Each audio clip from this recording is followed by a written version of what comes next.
Hey guys, what's up? So happy Thursday evening. What's up, guys? Glad you can all join me here. I'm just getting some final things set up so I can see who all's joining us. So give me just a hot second here while I take a look and make sure. I'm just going to monitor this on my phone. That way, if somebody shows up, I can see the comments in the screen. So happy Thursday. I'm going to have to turn my sound down. There we go. Glad you can all join me here. I'm just getting some final things set up. So just a second. You probably can hear this in the background. I need to turn my volume down on my phone. I couldn't figure out which volume it was. So anyway, how's everybody doing tonight? If you're joining me right now, if you want to tell me where you're from, just give me a quick shout out where you're located at, and just trying to see who all is where. And again, I'm just going to pull up my comments so I can take a look and monitor them on my computer. But we have a lot of questions that were submitted earlier this morning, so I'm going to address those in the order that they came in and give you guys some just some tidbits in starting with your liberty or progressing your liberty. Sarah's from Michigan. Hi, Sarah. I know you, Sarah. And Chrissy from Texas. Hi, thanks for joining me tonight, guys. And Christine, thanks for joining from Wisconsin, windy Wisconsin and Green Bay. We've got Lisa from Green Bay. Is it windy up in Green Bay? I'm just wondering, as it is here in southern Wisconsin. Christine's only about an hour west of me, and we've had quite the blustery day here. So it's pretty cold. And I actually have in my office here, I tend to get a little cold. Hi, Darcy from Virginia. I tend to get a little cold, so I have two heaters going on right now. And it's probably, I don't know, I haven't checked the temperature outside lately. I just know it's been really snowy today. It's our first snowfall of the season. And I've been out in it. I've had to do some things with the horses and had to go give a lesson about 10 minutes away from me, 5 minutes away from me. And that was enough to make me just chilled all the way through. And now I'm in my office and I've got my two heaters running. So Lisa says, yes, it's very windy up there in Green Bay. And of course, motivation, that's one of those things that we have to stay motivated when it gets dark earlier and it's hard to go out there and get just start doing something with the horses. As much as we want to go out there, but it's dark out, it's cold out, it's windy, maybe it's snowy, whatever. So oh, Chrissy says, sorry, Texas sent you our wind we just had. Yeah, thanks a lot. What's up with that, Chrissy? You can keep your darn wind. Yeah, it's been about I think it was wind gusts of about 46 miles an hour here, and then you throw that in with some snow. So I don't know if you could actually just hear that grumbling down here. That was my dog. She's laying down here, my lab, Ireland.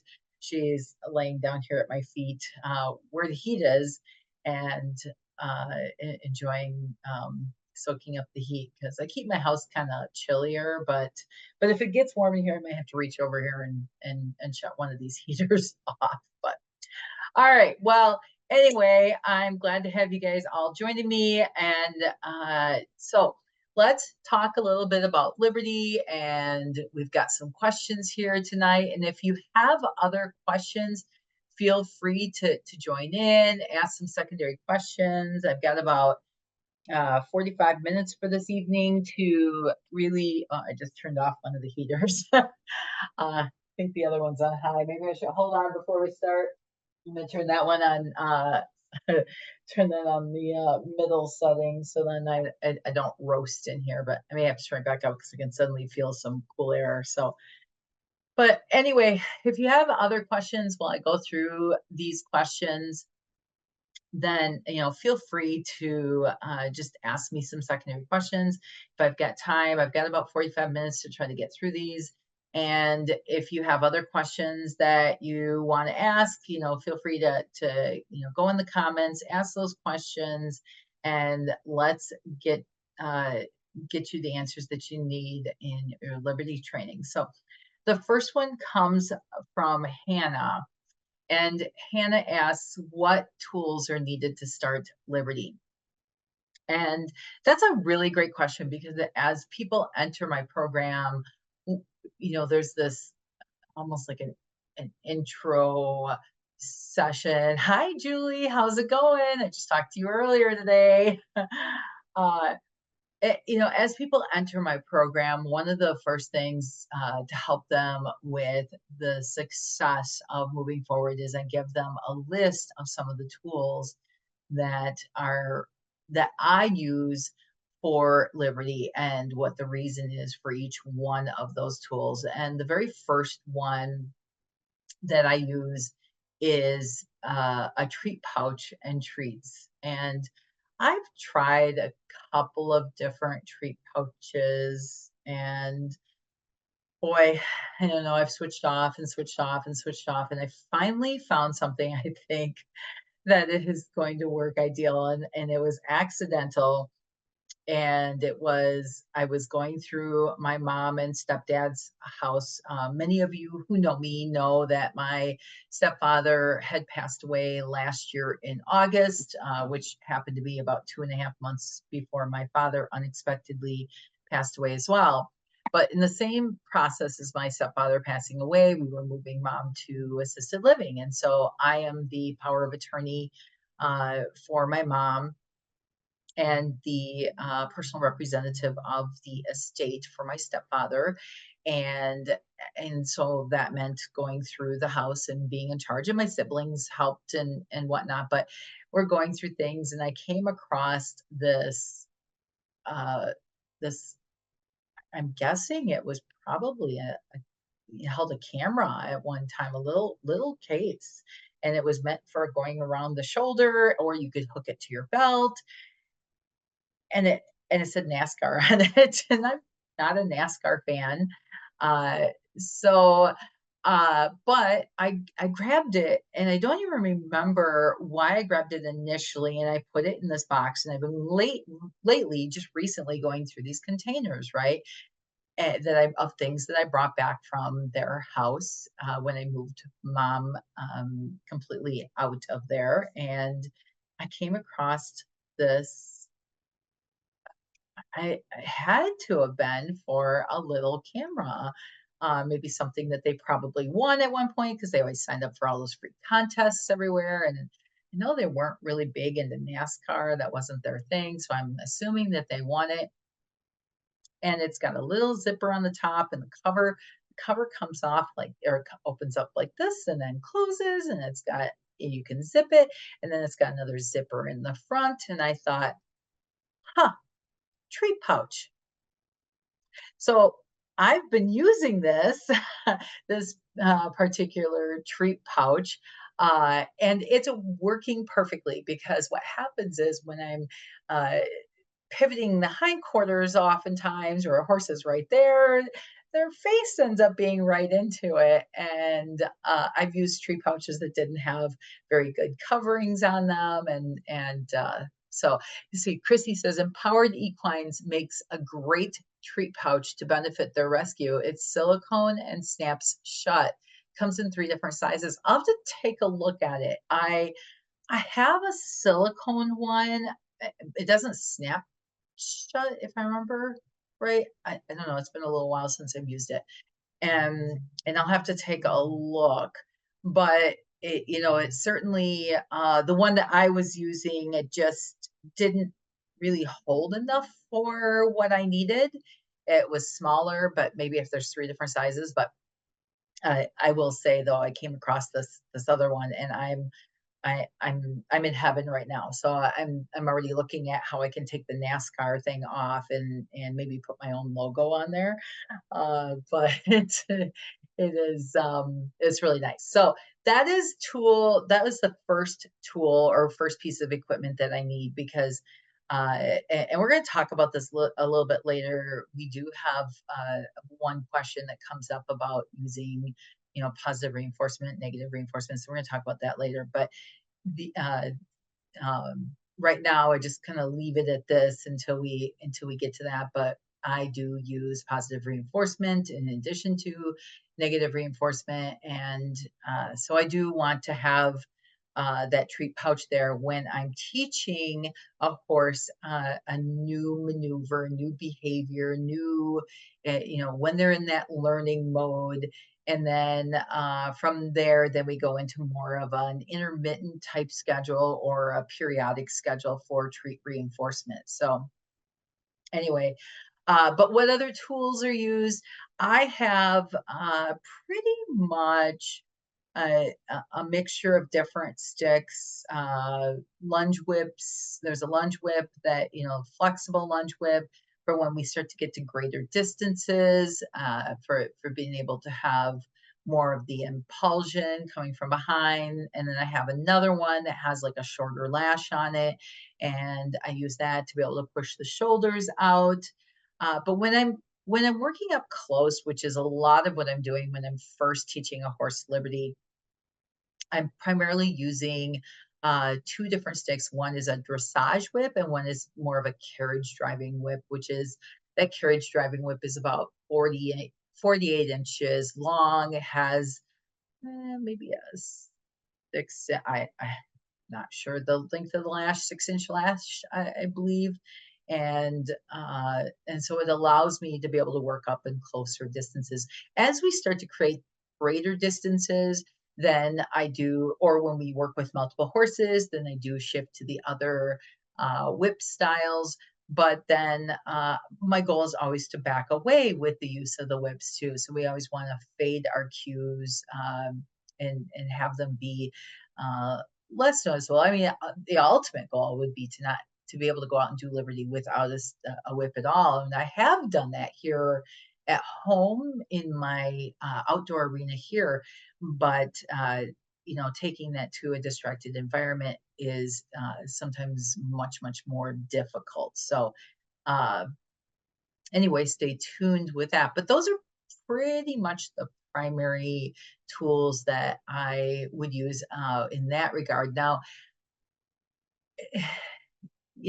everybody has a halter that they prefer. Here, and I'm finding this is oftentimes here a lot more in America too, but I do give preference to a rope halter. I like a rope halter because it does help me communicate uh, a little faster so that the horse can hear my communication as needed versus the web halters. I find that the web halters are just the ability to communicate with your horse sometimes with the webbing halter it's just going to be slower with that process. So I do prefer to have a rope halter. And then in addition to that, I have a 14-foot lead rope. That is what I use. And I start all of my horses with the rope halter and 14-foot lead rope. And honestly, you don't necessarily have to have a round pen to do your liberty work with. You can be in a large arena. And in fact, currently right now, I am teaching another one of my horses. So this is, I don't remember how many I've got, hold on, 4, 5, 6, 7, 8. So this would be ninth horse. Thank you, Chrissy. So Chrissy has just posted the link and she says she has the medium-sized one for those treat pouches that we were talking about. Anyway, so this is the ninth horse of my own that I'm teaching liberty to. And oh, sorry, Lisa, she keeps losing me because it's so windy and her internet reception is not good. Well, you will be able to catch the replay, but love to have you a part of the live stream so that you can ask questions if you need to. So Anyway, so as I'm teaching Diego right now, my buckskin, and that's another story there, but I'm not doing any liberty in the round pen. In fact, I took his halter and lead rope off the other day. We're doing at the shoulder liberty right now, and some basic, yeah, a little bit of an introduction to some liberty circle ish, and he's doing great. He thought about leaving me three times, I think it was, the other day, and turned around immediately and just came back. And I just stood there, and he rethought it and said, wait a minute, no, this he liked this better. This was more fun. And he had the whole arena he could run to. He could run to his over by the gate where he could see all of his friends and his favorite mare. But he didn't. He chose to stay with me, which was great. But I did start him with the halter and lead rope, and it was only after I felt like the halter and lead rope really weren't necessary in some of the exercises we were doing, such as bending at the shoulder. Then I took those off and allowed him to have a choice to stay with me or to leave. And when he left, that was okay. I would just, my plan would be just to go and catch his eye and have him come back to me. But he did. He came back to me immediately, which was great. He probably only got about 4 or 5 feet away from me and then turned around and came back every time. So those are the primary tools that I use. I mean, I do use other things such as a target stick that goes into more depth. I do teach that more into my full program, target training and all the different uses of target training and how to use it, effectively use it. But that just kind of gives you a little bit of a start. So, okay, Chrissy has, and this would be Chrissy Love. What are the 5 most important ground exercises to start while starting the journey? Yeah, that's an excellent question. And I can tell you, I have wavered on this a few times of one exercise being more important than another exercise, right? And because we really need to have a combination of draw and drive with our horses, but we need to have bend, and we need to have lateral work. We need to have impulsion. So if you think about those things and how important those pieces are, if we don't have impulsion, we can't get our horses to move forward and move around us. It's going to be really hard to get liberty. But if we can't get bend and get them to be connected with us, if you will, which we do that through a lot of lateral work and through drawing exercises, it can be hard to keep them with us for that reason too. So my top 5, and sometimes they've changed. I would say number 1, we need the ability to pivot our pivot the hindquarters away from us. Now, there is something to be said about pivoting the hindquarters towards us at some point, but I don't find that to be one of the top 5 exercises that are required to start my journey with my horse. I need to have a foundation. So pivoting the hindquarters, making sure that the horse is not walking forward when we're pivoting the hindquarters, and that they are pivoting on and and crossing the back legs and keeping the front leg where they're just moving around in a circle. And ideally, and the way I teach it is for the horse's head to be vertically collected when they do give us a pivot of the hindquarters. But pivoting the hindquarters is probably my number 1 exercise. Number 2 exercise is backing. Anytime that we are going to be asking our horses to come into our space, we need to be able to back them up. That's all there is to it. You know, there are pushy horses. Diego is a very pushy horse. Diego is, he is,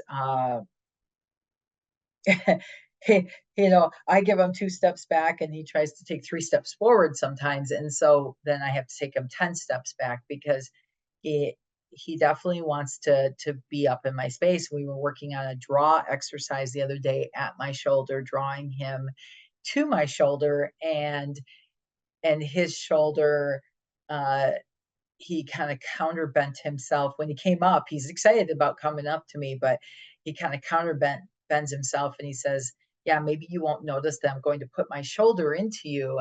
And so that kind of pushiness, he still thinks that he's all that in a bag of chips sometimes. And he's handsome and he knows it. And he bats his little eyelashes and all this, but putting it in human terms, he is pushier. And so backing is the foundation of respect. Backing is the foundation of teaching our horses how to stop, uh, especially at Liberty. Backing is the foundation of getting them to use their back end properly. So we want to get to collection. Backing will help that as long as they're backing, of course, with their head low instead of their head way up like a giraffe. So that's my number 2. Number 3 is pivot the forequarters, moving the shoulders. Some of these pushier horses, especially, we need to move their shoulders over. And again, this is pivoting the shoulders, pivoting the forequarters away from us versus to us. Now, we do want to pivot the shoulders to us, but it's just not my top 5. I would like to be able to pivot them away from me first. And so I do teach this immediately, is to get them to move their shoulders away. So Chrissy says, oh, that's my mare, Callie, little pushy, especially with the shoulders. Oh my, yes. And you can see it. When you're used to looking at it, you can see when that shoulder pops out at you. I just had a horse in for training just here recently, and he spent so much time trying to counterbend himself and push that shoulder out. And what would happen, and this is why he came into my program for training groundwork, just simple ground control exercises, is he would counterbend away and push his shoulder out, but then he would pull the lead rope out of the handler's hands, and which is why he came here. And of course that shoulder, if you're standing next to them and walking at the shoulder and they do that, that pushes that shoulder into you. So, so one of the ways to counteract that is to pivot the hindquarters away and really get their eye coming back to you. So we spent a lot of time doing that at the shoulder. We spent a lot of time doing some bending exercises and whatnot. But yeah, those shoulders, we spent a lot of time doing pivoting the forequarters and really getting those shoulders pushed away to really help him to become a much better citizen. So for his owner, and he turned out, this horse, on the day his owner picked him up, I swear he was practically doing Liberty around me.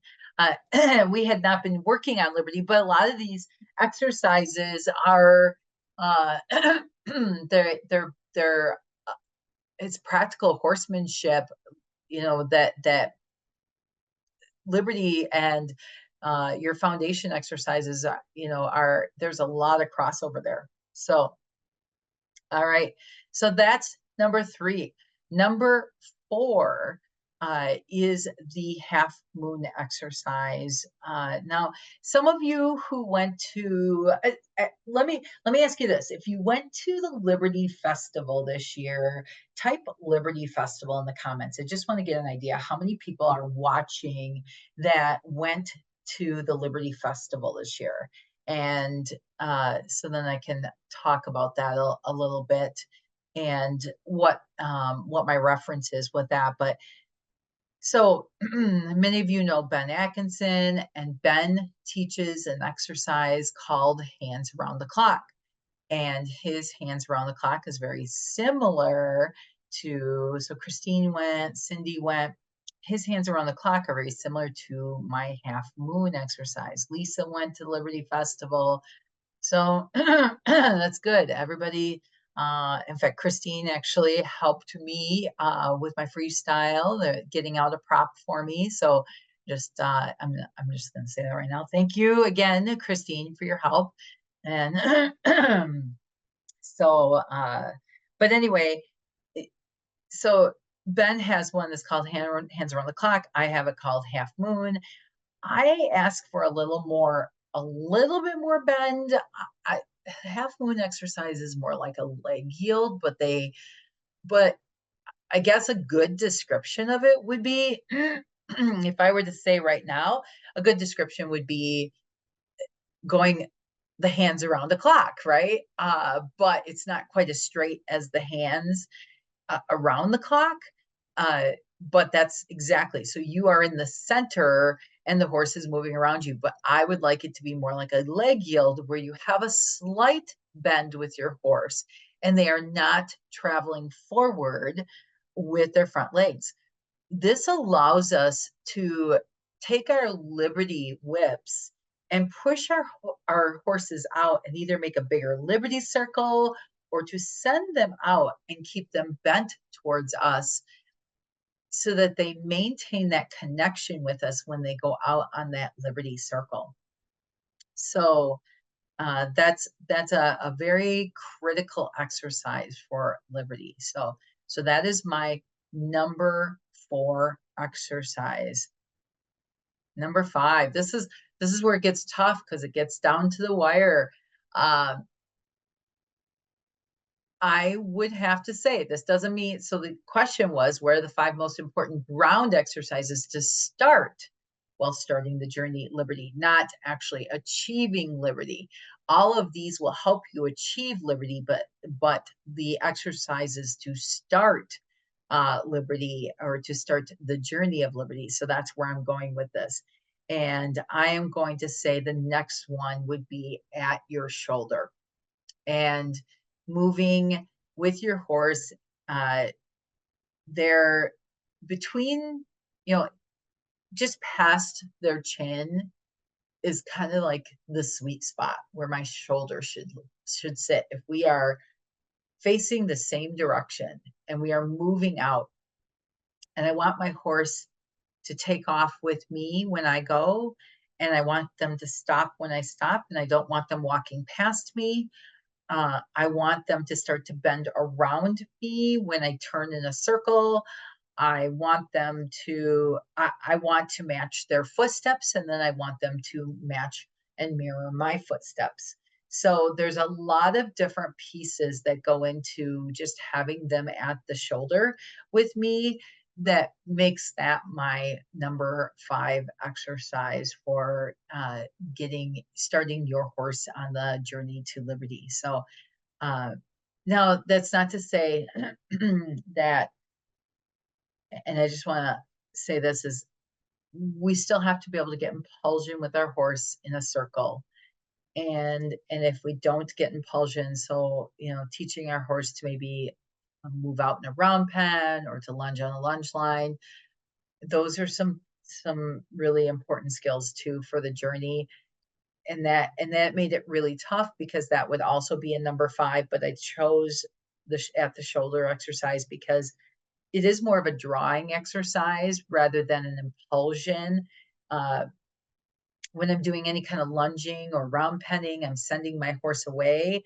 And if I have them at the shoulder and I'm having them bend around and I have them stop and start when I go and I'm matching their footsteps, I'm really doing a drawing exercise and helping to build that connection. So I think that I place that just a little bit higher than sending them away at that point. So, all right.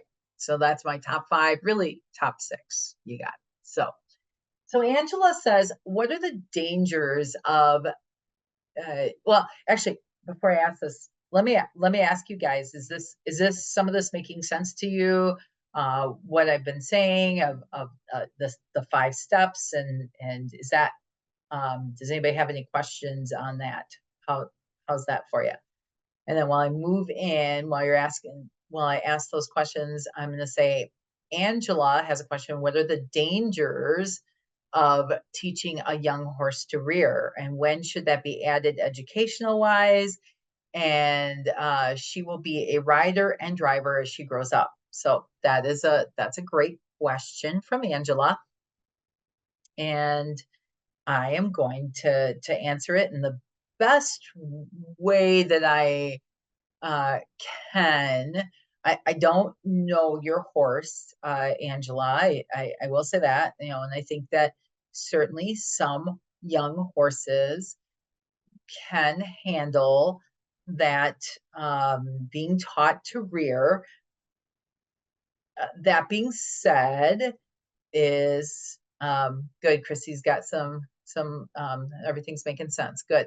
Uh, that being said, Angela, uh, I think I would hold off on teaching a young horse to rear until you have that solid education under saddle. Okay. Um, Here's why. I mean, even though we teach them to rear separately under saddle than we do from the facing position and from any other position. But in my experience, when I have taught young horses any trick at all, and the rear is no exception, uh, all of a sudden they think it's fun that we have given them the okay to do it. And then they start offering it up at times that we don't want it. Uh, I even had Magica when she first learned how to rear when she was younger, that she would offer it up, but I didn't teach it to her until after I started her under saddle.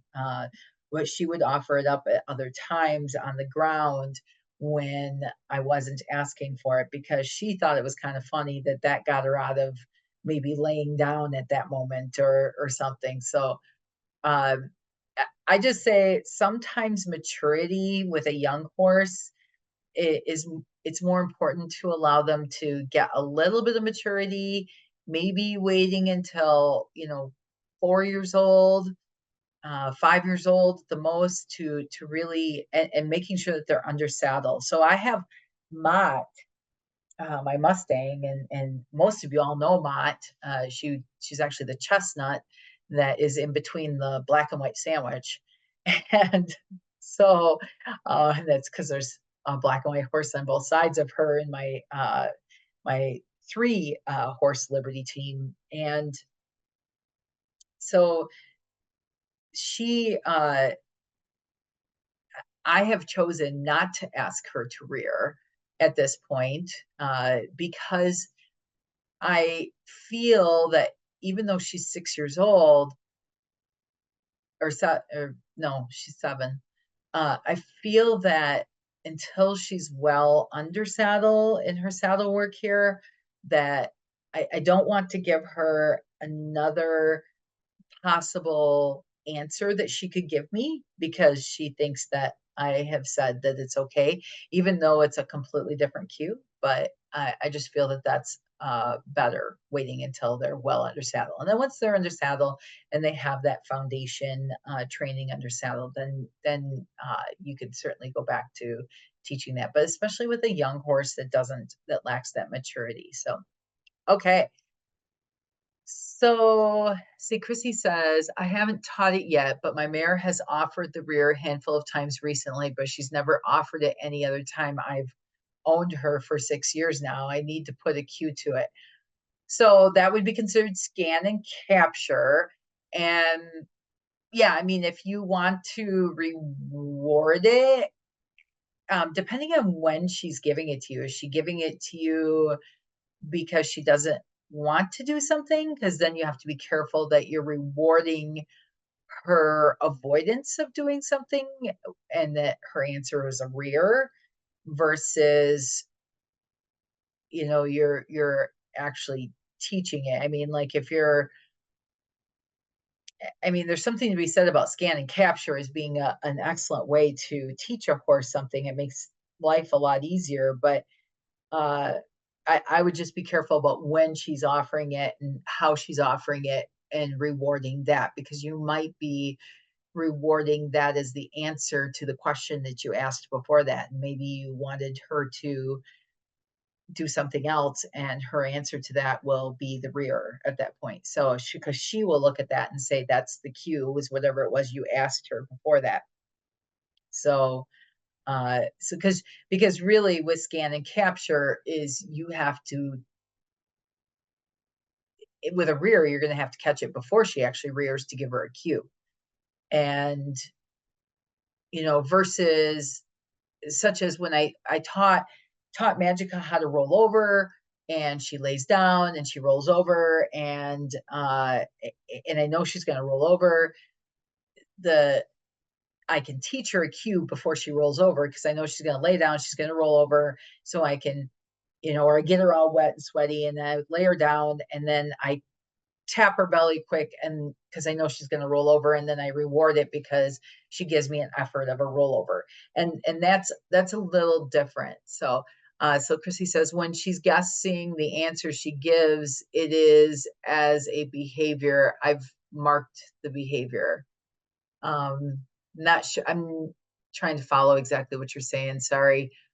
When she's guessing the answer. Okay. So when she's guessing the answer, she gives it as a behavior. So all three of mine, the current default is moving the hip towards. I'd be afraid the rear would become their answer to everything. Yeah. Yeah. Oh, that's what Cindy said. Yes, exactly. I, that's where you have to be careful. Sometimes the rear ends up becoming the answer with stuff, but I think I'm trying to understand exactly what Chrissy said is when she's guessing the answer, she gives it as a behavior. Oh, I see what it is. So when she's trying to guess at whatever it is you want, she gives it as you're the behavior, and then you're marking it and saying, okay, that's what I want, even though that's not what you want. Is that what I'm following? Is it you're asking a different question, and that's what she's giving you? And that's what I said is going to be the concern. And like what Cindy just said is that then all of a sudden they're gonna the answer can be to everything unless you teach it specifically and say there's a specific cue to this. So hopefully that makes sense. Anyway, Doug asked the question. I have yet to successfully lunge my horse in my round pen. I have tried methods by Michael Gascon and Carson James to no avail. My horse doesn't seem to understand he is supposed to run around me. I am currently spending 1 or 2 sessions each day, leading him around inside the pen, hoping he will learn to do so with me towards his flank. So I know I have seen a little bit of each Michael and Carson's work, but I'm not overly familiar with how they teach lunging or anything like that. But I will give you what my insight is when it comes to teaching a horse to do anything. And the first thing is I have to help them to understand what it is I want. And I want to do it, I want to help them to understand in the least restrictive way possible and the least frightening way possible, and make sure that I am using ethical pressure and so on and so forth. But when it boils down to is there's 2 ways in which that I can think of that you would get your horse lunging around you in the round pen if you're having a hard time. And the first thing is I would say is just start off with a trot. Start off with a trot before you try to ask for the canter. But your horse clearly does not understand what it is you want or what it is. And make sure your body language is clear and consistent, and that you're going to ask the same way every time. But I can tell you one way to show a horse what it is you want with the least the least amount of adversity and and and pressure, but yet at the same time, if you haven't desensitized your horse to a plastic bag, you could put a plastic bag on the end of the stick on and so I always, when I teach a horse to round pen, because that's the very first thing that I will teach a horse when I'm actually teaching a foundation. I just want to teach them one approximation, which is how to move their feet and how to move their feet in the direction that I ask, moving around me at a trot, moving around me at a canter, and moving in the direction that I ask. And then eventually we work towards forward changes of direction where they give me 2 eyes and 2 ears. So when I ask them, I always start off with a cue of pointing up in the air and in the direction that I want them to go.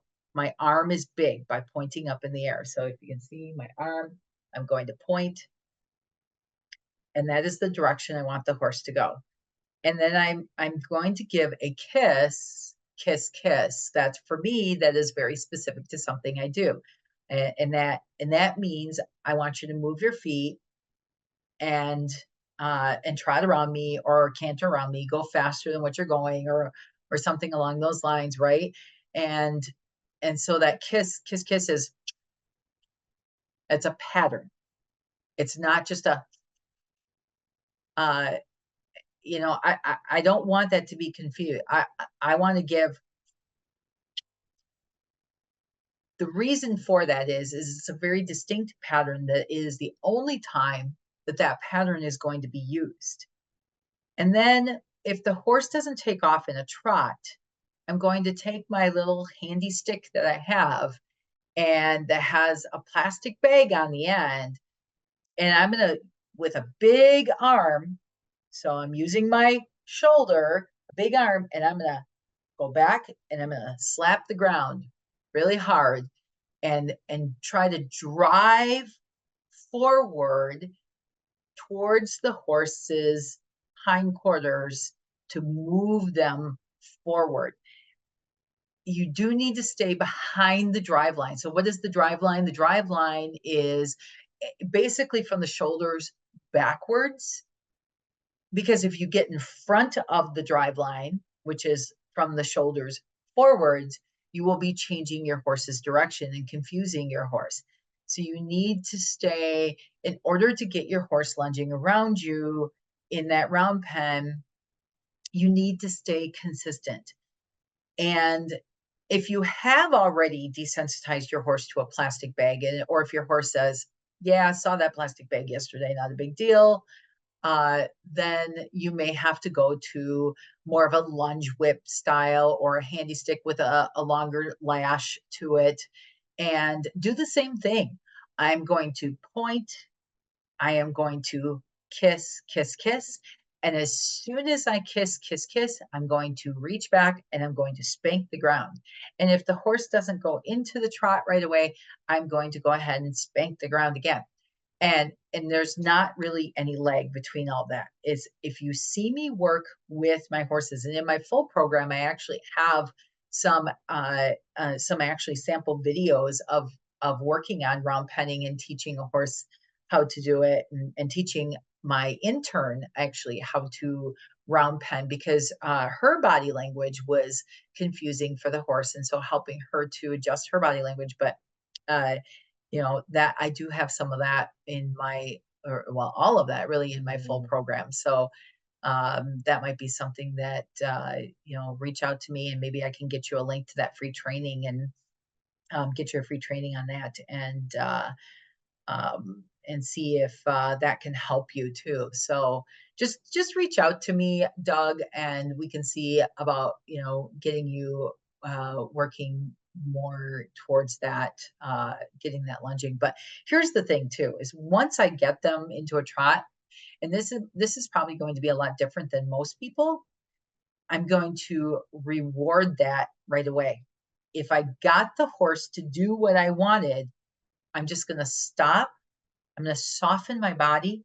I'm going to put my stick facing it down so it's in more of a neutral mode, and I'm going to use my bridge cue and say, good, And then the horse will read that passive body language and stop.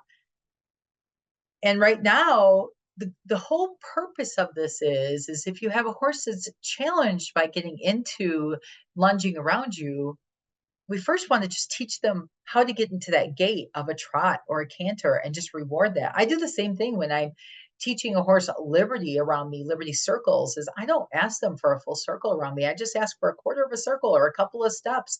Even at the canter, if I ask for a canter, I only ask for a couple of canter steps. And then, hey, Sarah, I see Sarah's watching. Sarah's my daughter.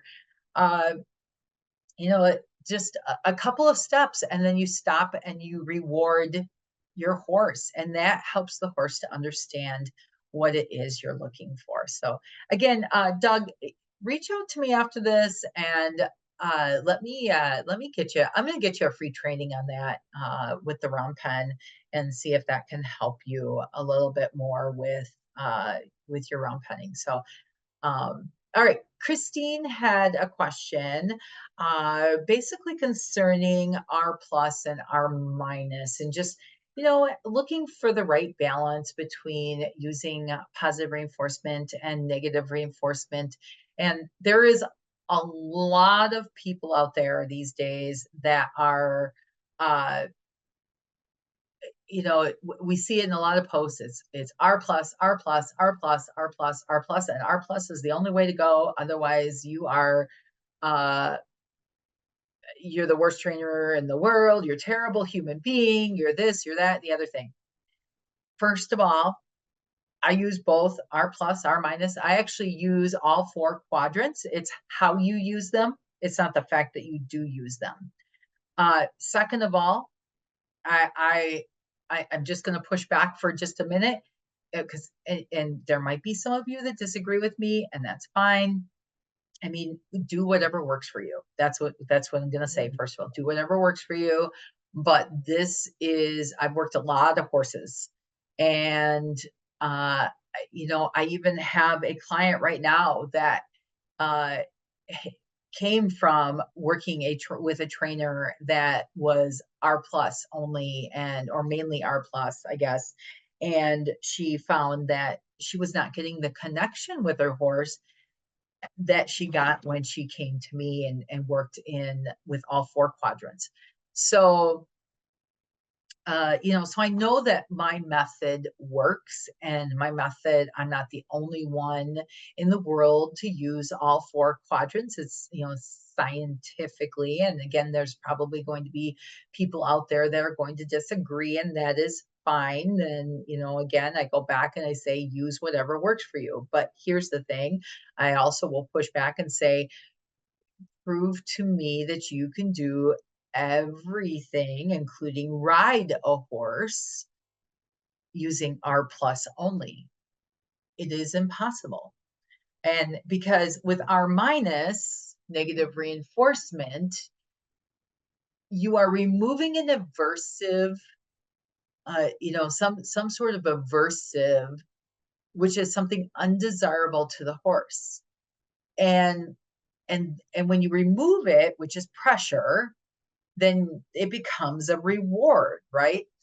So the R plus only folks are saying that, well, we can't possibly add an aversive. Uh, and then sometimes I see them kind of squiggle around it and say, well, my cue is not aversive. But yes, your cue is, because in order for a horse to learn what a cue is, you have to add an aversive stimuli, which is your negative reinforcement removal. Okay, you have to add an aversive that you would remove, and that becomes a negative reinforcer. It's how you use it, ethically using it. And when you watch horses all day long, they do it with each other all day long. I watched Mott earlier today moving Dalton's feet, and she was backing him up, and she would pin her ears a little bit and kind of shove like this, and he would back way up. And that's an aversive. That's a complete aversive. And So Chrissy says, I primarily focus on positive and negative reinforcement and limit punishment for positive punishment and negative punishment. And I want to talk a little bit, even though the question is more on positive reinforcement and negative reinforcement in this particular question that we had, but I want to talk a little bit about punishment because punishers, they sound worse because I think people put in punishers as being something that are far worse than what I normally would use in my training. And I mean, first of all, if a horse is going to run me over, my stick is going to be there. They're going to run into my stick. I'm going to tell you that right now. Okay. I can't have them running me over. Right. But that being said, is the way that I use the punishers are different. I use them more as correction. So if a horse doesn't get the right answer drawing to my shoulder, I'm going to maybe keep moving their feet in a like by pivoting their hindquarters and continually drawing them up to my shoulder, which is the way I do it. And that becomes a correction. That is considered a punisher per se, but it's using negative reinforcement to punish the horse by saying, well, you don't get to stop and get a reward. Okay, so I'm adding something. I'm adding this pivot of the hindquarters and getting you to draw up to my shoulder until you find the right spot, and then I can reward you. And that is actually a punisher. That is by the scientific term of it. And so when we take away, so a punisher where it's P minus, that is our treat receiving mode, waiting for the horse to give me the desired behavior before I deliver the treat. Then I'm withholding the treat if they're not giving me the desired behavior. Therefore, that is P minus. So we do things like that on a regular basis, but I think it's just diving in a little deeper to what those mean and how they're used. Because again, as I talk about with Christine's question, it's really how things are used. We have to be ethical about it. We have to be, I mean, I do have my expectations that are black or white, that, uh, a horse can't bite me. I'm going to back you up. That is also a P plus. When if a horse bites me and I go into backing them up right away, I'm using negative reinforcement as a punisher at that moment. And so that's how that works. Those people that only do R plus, again, they're not going to be able to. I mean, I think Christine made a comment that I just made this comment the other day, and that was about talking about the videos that she sees of these people that are talking about using R plus are like short video clips, or they don't perform in front of audiences, or they don't compete, or really what it is what she's saying is they don't have expectations of their horses.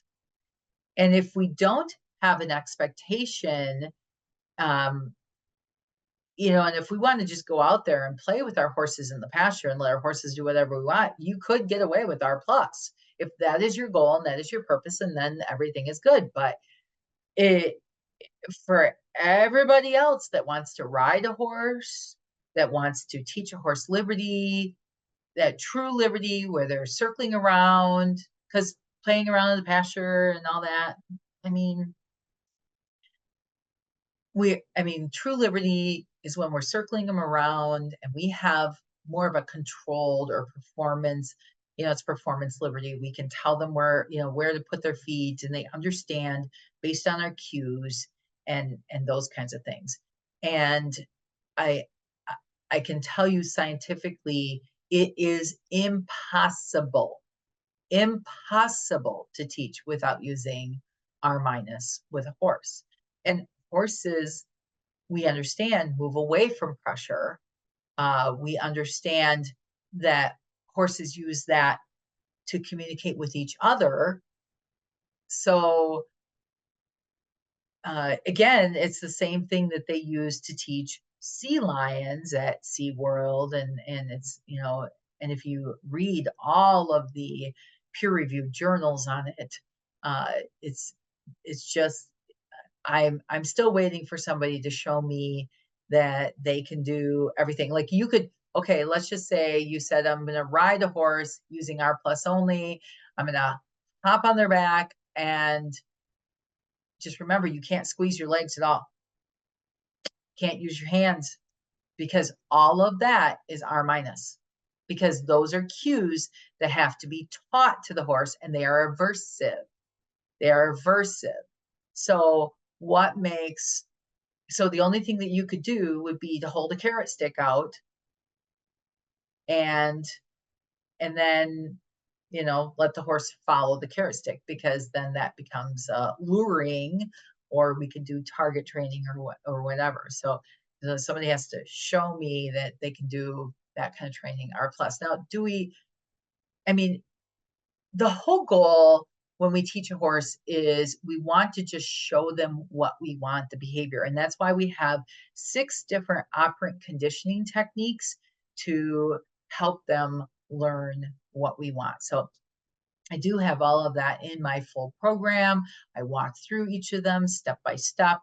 And I even talk in more depth about positive reinforcement, negative reinforcement, positive punishment, negative punishment in uh, in that. So I have time for one more question, because gosh, you guys are great, because you've been with me for an hour here to 57 minutes, and I only really had 45 minutes. I promised you 45 minutes. And so if you're getting value off of this, please, if you could just give me a thumbs up that you're getting some value off of this. This is great. Great to have you guys here. But okay, Jacqueline Tinker says, can you describe the half moon exercise a little more? Not seeing it in my head. Yeah. So if you were on the back of your horse and you were asking your horse to step across, like with almost like a side pass, but the difference is their head is just slightly um slightly bent, so that you could see just the eye that you have bent, and then your leg, so let's just say if I was moving from left to right, then thank you. You guys are getting value. I appreciate that. Christine says thanks. So if you're going from left to right, I'm going to put my left leg on, for example, and I would see just the little bit of my horse's eye, and then my horse steps across, doesn't move forward. That is a leg yield, right? The same thing, we're doing it on the ground. That's all it is our horse. I really keep saying I need to have a horse that I can do this with. So if I'm bent like this, like you can see that, no, that would be the hindquarters. Let's see. Hold on. My hand does not make a very good horse. I'm trying to do this backwards. Maybe more like that. So this would be the horse's head. This is the rib cage, and then the hindquarters. So the hindquarters and the forequarters are stepping across at the same time.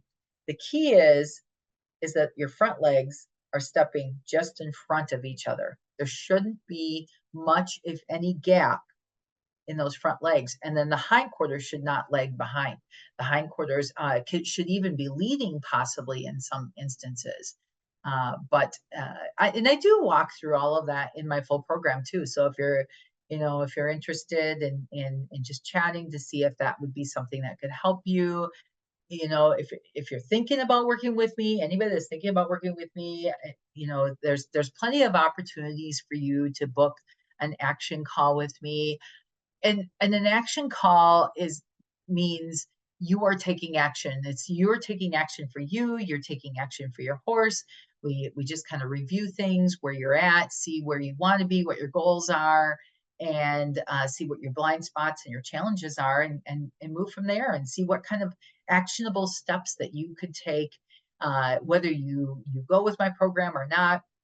But it gives you some insight into how my program can help you.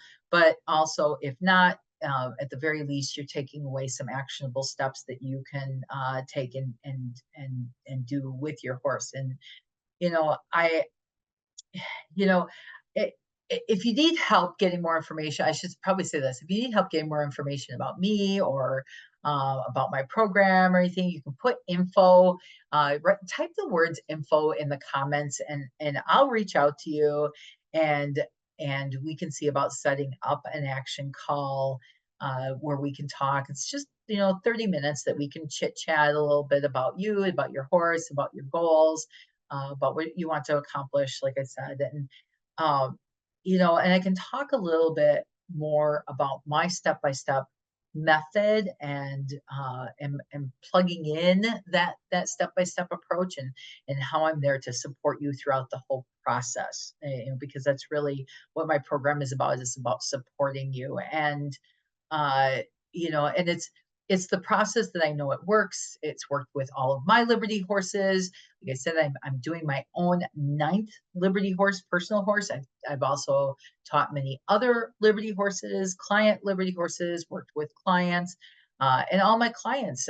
It's successful for them too, and so I know what I'm doing uh, can help you succeed and in what your goals are. So if you're watching and if you've already booked a call, I'm looking forward to seeing you. I'm looking forward to chatting with you. I'm looking forward to meeting you. If you haven't, again, write info in the comments, and I'll reach out to you too. And see what we can do for you. But it honestly, um, you guys are awesome. You guys are amazing. An hour and 2 minutes, and we are still here. And and I'll tell you, you guys are diehards when it comes to Liberty. You're diehards when it comes to your horses, and and this is a lot of why I do my program. This is a lot of why I help the people that I help. I mean, look at um, I have to say, look at Tiffany Green just recently, and she achieved her dream of getting her horse to lay down.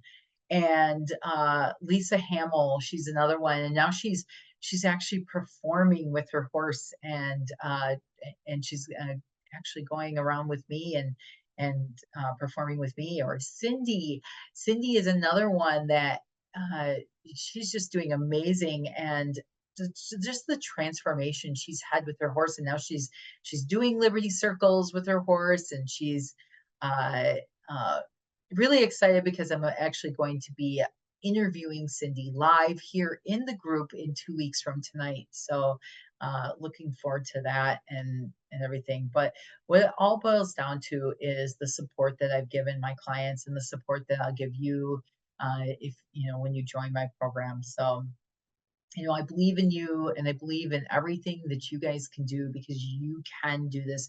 You can achieve this just like my clients have. And you can have the relationship uh, that you've always wanted with your horses. It's just, a matter of just taking that next step. So anyway, and I'm here to support you with that. So gonna let you guys go for the night, but take care. And oh yeah, thank you, Chrissy. I see you. Thanks so much, Laura. I'm gonna go and do some training now before my next RMHA related call tonight. You've inspired me. Thank you. So you guys all, thank you for joining me tonight. We'll see you. Take care. Love you guys. Bye.